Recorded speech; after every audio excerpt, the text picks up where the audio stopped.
My name is Eliza Hartwell, and I'm 29 years old. Competence doesn't film well.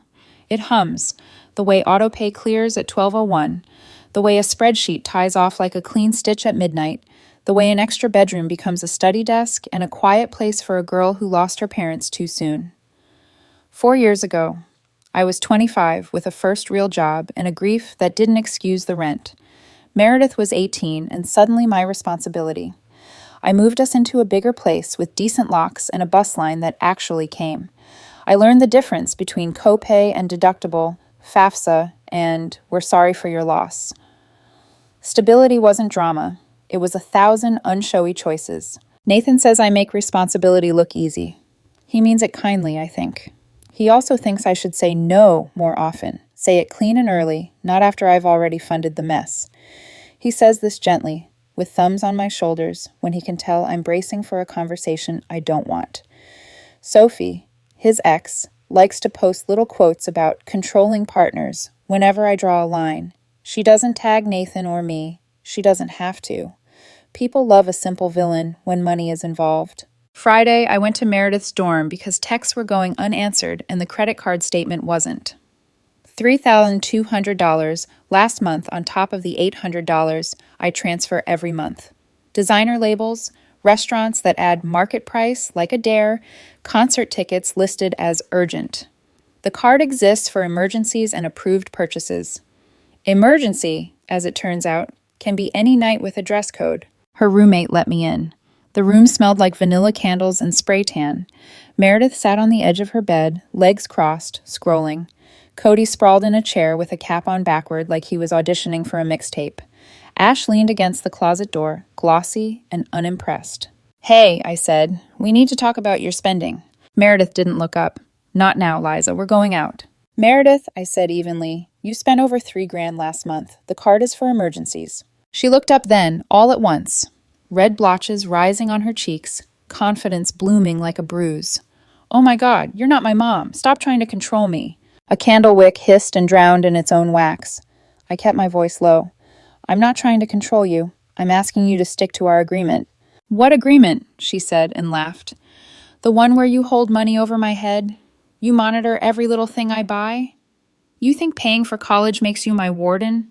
"Paying for college, housing, food," I said. "The agreement where I cover the parts of life that keep you in school." She grinned, sharp, rehearsed. "That's your choice. I didn't ask you to."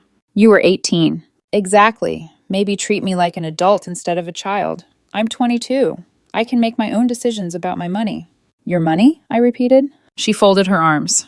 "Yes, the money I use to live my life." Cody decided this was his cue. "Yeah, Liza, it's pretty controlling to track her purchases like that." Ash nodded like a metronome. Super toxic behavior. I looked at these two extras in my family's tragedy and then back at my sister. "Just so we're clear," I said slowly, "you think the money I earn at my job, that I transfer to you, becomes your money, no questions asked." "It's money for me," she said. "So yes, it's mine. God, you're so paternal, like patriarchal." She waved a hand. "Whatever excuse you're using."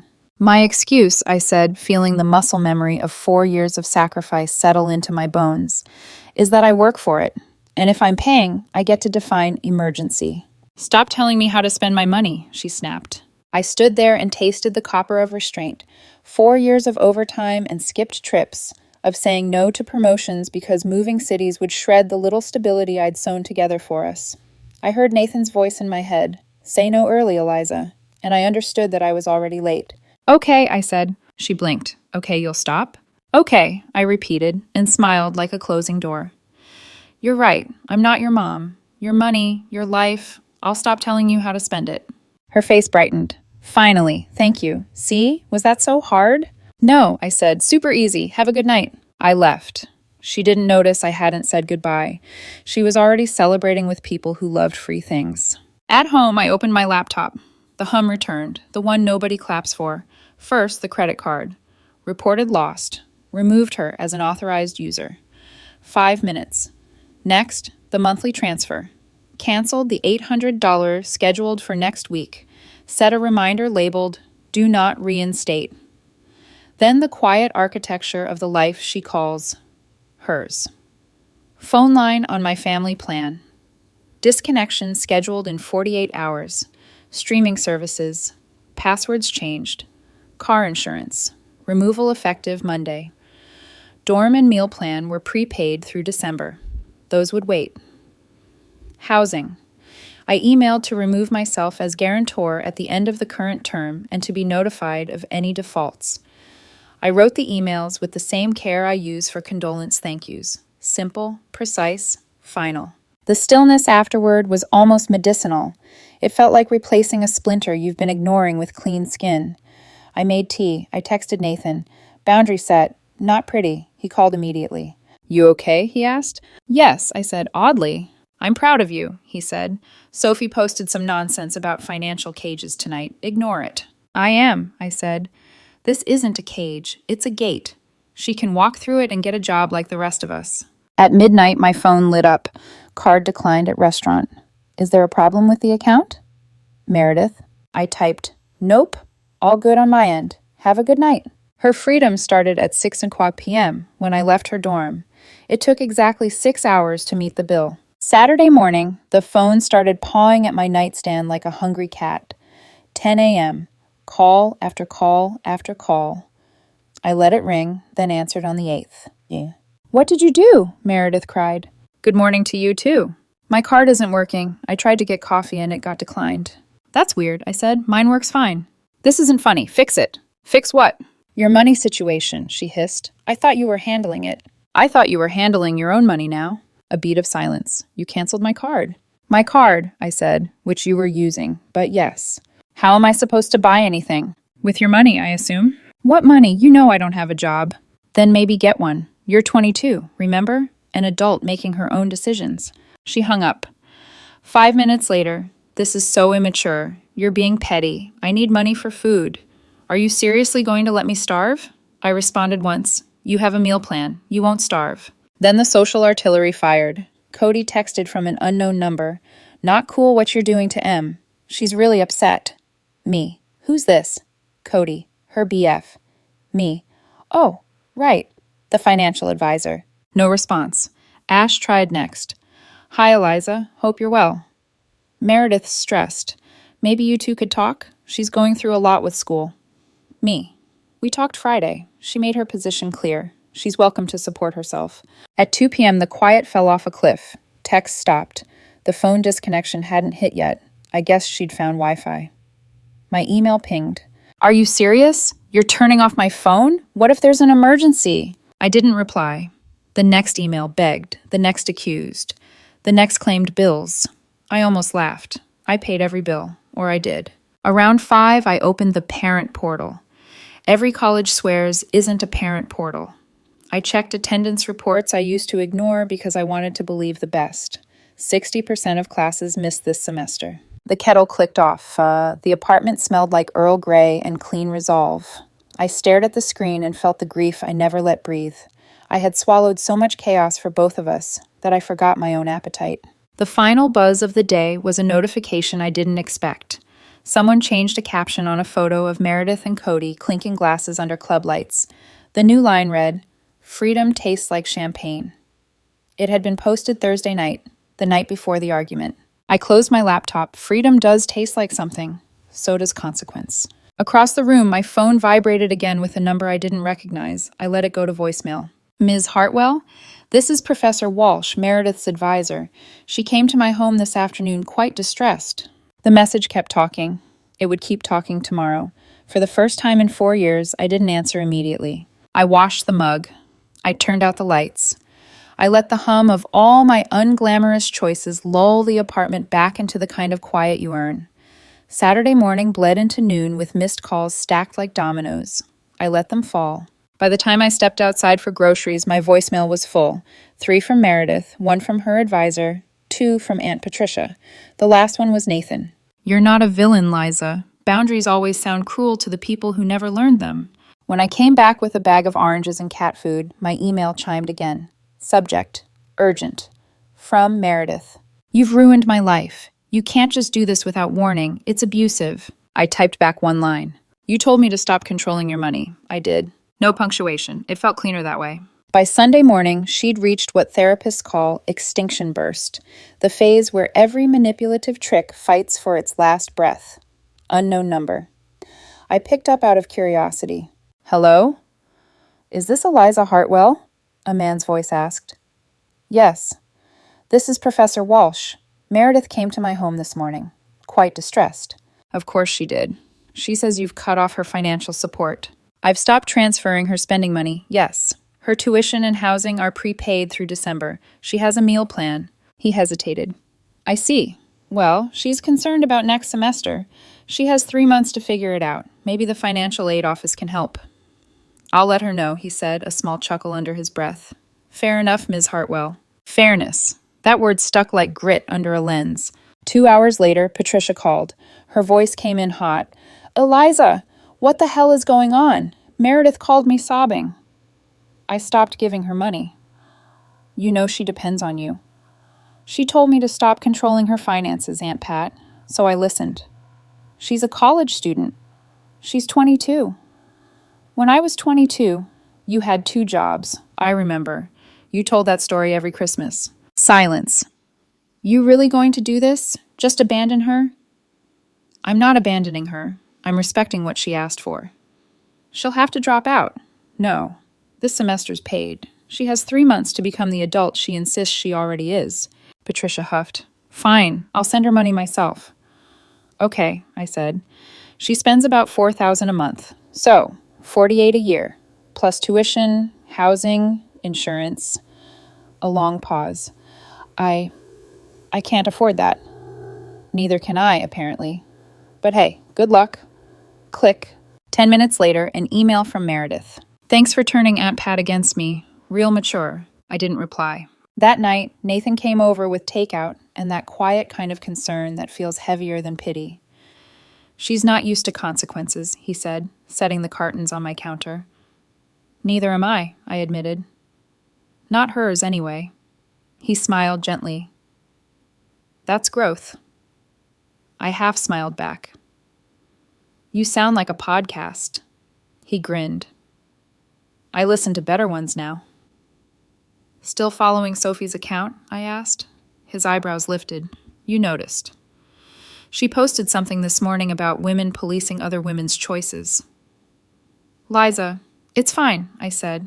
"It's not about us. It's about her needing attention, but she knows I'll see it." He reached for my hand. "Let her shout. You don't owe anyone a soft version of this." Monday. The knock came at 8 a.m. sharp. When I opened the door, Cody was there, lean, flushed, and vibrating with righteous boyfriend energy. "We need to talk," he said. "No, we don't." I started to close the door. He wedged his foot between it and the frame. "Seriously, Eliza, this is messed up. Move your foot or I call campus security." "Just hear me out," he pleaded. "Meredith hasn't eaten in 2 days. She has a meal plan. She's too embarrassed to use it. Everyone knows you cut her off. How would they know unless she told them?" He pushed past me into the hallway. "Look, I get it. She disrespected you, but this punishment, it's not punishment. It's what she asked for." "She didn't ask to be homeless. She has 30 days to find new housing. She'll be fine. Come on, be real. She can't juggle a job and classes. She's special." I laughed before I could stop myself. "Special how?" "She's been through trauma. Losing your parents. I lost the same parents." "That's cold," he said. "You're supposed to take care of her." "According to who?" "Family, decency, I don't know, basic human stuff." "She has food, shelter for a month, and every opportunity to grow up. That's more than decency." He stepped closer, trying to loom. It didn't work. "You're going to regret this when she's on the street," he said. "She won't be. She'll be in class, at work, or at your couch. Maybe you can support her." "I'm an artist. I don't have that kind of money." "But you have opinions about how I spend mine. Interesting." He turned scarlet, muttered something about karma, and left. The door slammed so hard my neighbor texted, "You good?" I texted Nathan instead. Cody tried a man-to-man talk. Got schooled by irony. He replied with a laughing emoji, then, "Proud of you again. Keep your receipts." That phrase, "keep your receipts," turned literal by noon. My inbox pinged. From Campus Bookstore. Subject. Reference check. Meredith Hartwell. Hi, Ms. Hartwell. Your sister listed you as employer for her consulting internship. Could you verify her 2-year work history? My consulting firm. 2 years. I stared at the screen until the humor arrived like a slow tide. Then I called them back. I don't own a consulting firm, I said, and she's never worked for me. Thank you for clarifying, the woman said briskly. That's helpful. When I hung up, the silence tasted clean again. That evening, I walked to Nathan's place with a folder tucked under my arm, tuition records, receipts, the paper trail of 4 years of quiet miracles. He poured wine while I spread the pages out. Why keep all this? He asked. Because she'll say I didn't, I said simply. He nodded, understanding more than I'd said. You still love her. Of course I do, I whispered. But loving someone doesn't mean financing their denial. Outside, thunder rippled through the sky like something trying to clear its throat. Inside, the emails stopped for the night. That, somehow, felt louder. Wednesday evening, Meredith knocked on my door, holding a laptop like it was proof of life. Just hear me out, she said before I could tell her to leave. She looked different, less polished, more human. The mascara smudged, the designer coat wrinkled. The voice, though, still performed. I made a plan, a real one. She set up her laptop on my coffee table, booting up a PowerPoint titled Investment Opportunity, Meredith's Future. I blinked. You made a pitch deck, she brightened. Exactly. Instead of calling it an allowance, what if we think of it as an investment? You invest in me now and I pay you back, with interest, after graduation. What's your major again? Communications. And your projected salary? She clicked to a slide. Starting average, $35,000. And you want me to invest how much? $4,500 a month for living expenses, she said, flipping to the next slide like a TED Talk in slow motion. Plus tuition. So, $84,000 a year, roughly. Over 2 more years, that's $168,000 total. With interest, I said dryly. Let's round it to $175. Her smile faltered. I'll get raises. When's the last time you went to class, Meredith? She froze. What does that have to do with anything? Attendance reports say you've missed 60% this semester. Her eyes narrowed. You checked? I'm still the one signing tuition checks, ma'am, I said. For now. I've been dealing with a lot, she snapped. Bottle service at Envy is a lot, I said. You tagged yourself every Thursday night. Her chin trembled. I'm struggling, okay? Losing Mom and Dad. Stop. I said it too quickly. You were struggling. We both were. But I was 25, working full-time, raising you. You know what I didn't do? Party 3 nights a week on someone else's card. It's not the same. You're right, I said. You had someone paying for everything. Tears welled. So you hate me now? I love you, I said softly. That's why I'm doing this. You need to learn what your life actually costs. This isn't love, she spat. It's control. No, I said. $4,000 a month to avoid reality was control. This is consequence. She slammed the laptop shut and stormed out. The door rattled. Her voice echoed from the hall. I'll show you, Eliza. I don't need you or your money. The next morning, the universe called my bluff. A message from my bank. We blocked an attempt to add a new user to your checking account using your social security number and an ID matching your sister's name. I froze, reread it, called the fraud department. Yes, I said. Block everything. Freeze my credit. No shared accounts. They advised me to file a report. I didn't, but the trust fracture felt worse than paperwork. By Friday, Bethany, her roommate, called. Hi, Eliza. Sorry to bother you, but Meredith's acting strange.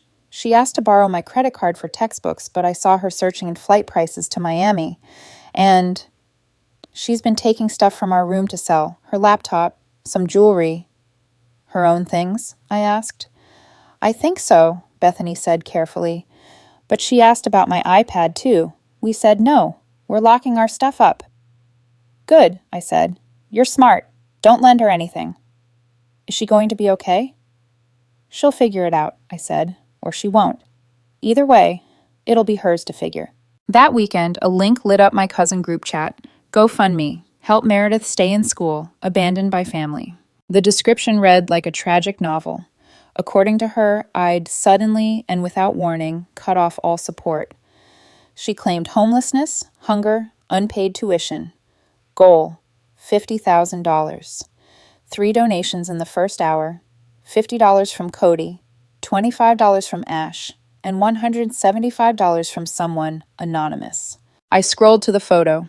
Meredith on campus steps, chin tilted like a martyr. Below, the expense list. Housing, $20,000. Tuition, $15,000. Basic necessities, $10,000 emergency fund. $5,000. My cousin texted, "Is this real?" I replied, "The fiction or the fundraiser?" Within hours, Aunt Patricia joined the comment section. So heartbreaking. Shame on whoever did this to her. Uncle Steve chimed in. "Eliza, what's going on?" Cousin Lisa added, "She says she's homeless." I replied once, publicly, "She has prepaid housing until December and a meal plan. She's also selling designer bags on Instagram. Check her page." Lisa did, then posted screenshots. $400 dinners, Louboutins, VIP tables. By midnight, the tide turned. Comments flipped. Maybe sell those bags first. 3 jobs but brunch every day?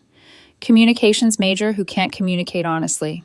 The fundraiser disappeared within 24 hours. Sunday morning, a new email. Meredith has found a new guarantor for her dorm. Brandon, 28. Please update your records. Brandon. A new name, a new savior. I pictured him. Kind eyes, steady job, thinking he's found a wounded bird. I almost wanted to warn him, but I didn't. Nathan read the email over my shoulder. Brandon, huh? Apparently the solution to adulthood is outsourcing it again. He half smiled. She's learning her audience. Everyone learns eventually, I said, even if it's expensive. That night, I sat on my couch with the lamp off, scrolling through her private Instagram. A photo slipped through, captioned, "Back on my feet, grateful for the people who believe in me." Nathan leaned against the doorway, watching me watch her. "You okay?" "Yes," I said quietly. "But I think she's just traded one wallet for another." He exhaled. "You can't stop her from running the same pattern." "I know," I said, "but at least she's running it on someone else's dime now." The apartment settled into silence again, the kind that doesn't ache anymore. I closed my laptop. Somewhere in the city, Meredith was probably toasting to her next chapter. Maybe this one would end differently, maybe not. Either way, it was finally her story to pay for. 3 weeks later, the silence was almost suspicious. No calls, no emails, no digital tantrums. Just air, thin and new. Then, on a gray Monday morning, it broke. Subject update from Meredith. Eliza, I wanted you to know I figured it out. Brandon helped with housing. I got approved for an emergency loan for next semester. And I got a job at the campus coffee shop 20 hours a week. I still think what you did was wrong. I wasn't ready. But I guess that was your point. I'm keeping the job even after the loan hits. Turns out I kind of like earning my own money. Don't expect me at Thanksgiving. Maybe Christmas, if you apologize. P.S. The car insurance thing was petty. I had to take the bus. The bus, Eliza. I smiled, almost despite myself. She'd learned more in one paragraph than 4 years of free rides had ever taught her. I typed back. Proud of you for getting the job. Thanksgiving table's open if you change your mind. P.S. I took the bus until I was 26. You'll survive. Nathan leaned over my shoulder as I hit send. Think she'll come? Not this year, I said, but maybe someday. She's working, he offered. Working is the start, I said. Understanding is the rest. He poured 2 coffees and handed me one. Does this mean we can finally talk about us? Us? He smiled. You've been so busy parenting your sister, I wasn't sure where I fit. You fit, I said softly, just quietly. Quiet suits me. He kissed my forehead. For the first time in months, I felt like my own life had a pulse again. Not a hum of obligation, something steadier, choice. Later that night, I scrolled through Instagram out of habit. Meredith's account was still private, but her profile photo had changed. She was smiling, coffee apron, paper cup in hand, messy ponytail instead of curated curls. Real. The caption read, First paycheck. Feels weird and good. A single comment below. Brandon's heart emoji. I wanted to roll my eyes, but I couldn't. Maybe she needed a Brandon or two before she became her own. A week passed. Bills came due. I paid my own. Just mine, for the first time in years. No extra transfer reminders. No guilt in the outbox. The silence in my budget felt like clean air after a storm. Sophie, ever the philosopher, posted another quote. Strong women know control when they see it. Nathan laughed when I showed him. She really doesn't have range, he said. Let her perform, I replied. I'm out of the audience. By mid-December, snow lined the edges of the city. I bought a small tree for the apartment. First one since Mom and Dad. No ornaments, just warm light and quiet. Christmas Eve, my phone buzzed. A photo. Meredith wearing that same coffee apron, holding up a paper cup with E scribbled on it. Underneath, sold 50 drinks today. My back hurts, but I did it. Merry Christmas. I stared at it for a long time before replying. Merry Christmas, kid. I'm proud of you. She didn't answer. She didn't have to. Nathan came in from the kitchen with 2 mugs of cocoa. Who was that? My sister, I said. Apparently, she's surviving the bus. He smiled. Progress. I nodded. Consequences that hold. We sat on the couch, lights dimmed, the kind of peace that doesn't need applause. Outside, the city kept moving, unbothered by our small victories. Inside, the quiet finally sounded like freedom. Mine this time. Because love, when it's real, doesn't remove the struggle. It teaches you how to stand in it. And sometimes standing apart is the only way either of you ever learns to stand at all.